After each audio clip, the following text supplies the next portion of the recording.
6:12 this morning here at CBS 2. Adventure starts with weather.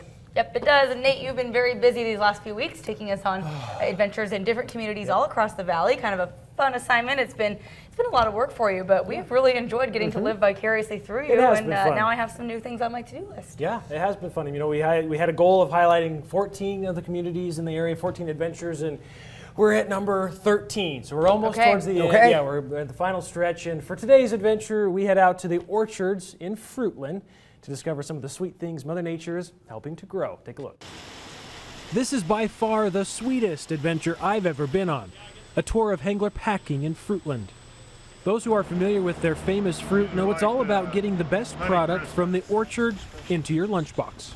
This is where it starts, and this is kind of a culmination of really 8 months of growing this crop, thinning it, pruning it, watering it, putting out pheromone dispensers, keeping the insects away from it.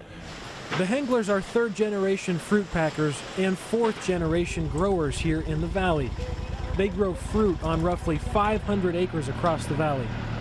All varieties of apples from Golden Delicious, Honeycrisp, to what's now being harvested, Fuji.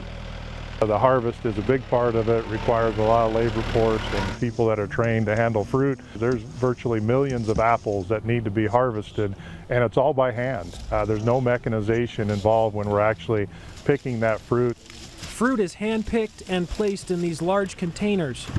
It's then loaded up and shipped into cold storage at the Hengler plant.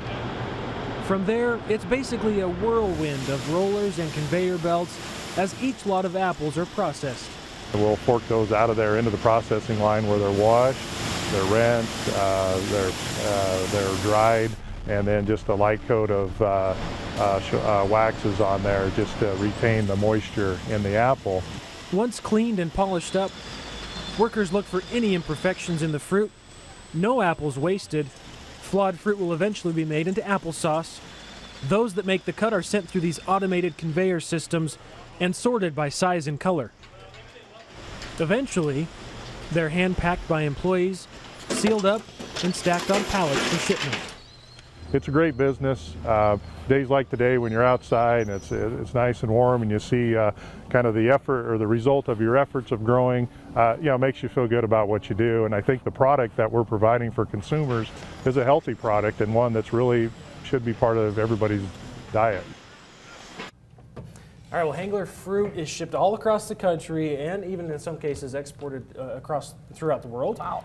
But of course they are local as well, so you can pick up some of their delicious apples. Just look for them at the supermarkets. And again, some of the best fruit I've ever had, especially where it's right off the tree there. And we were giving them a hard time because it seems like Honeycrisp apples are always like 3 times the amount of the Fujis or the Galas. As far as But they're huge, like this big. Yeah, so I never buy them. Right. And I was like, what's so good about it? What's so great about it? He talks about, the skin on them's a little bit thinner, so there's less skin you're eating, which is more appealing to customers, and they're just so sweet.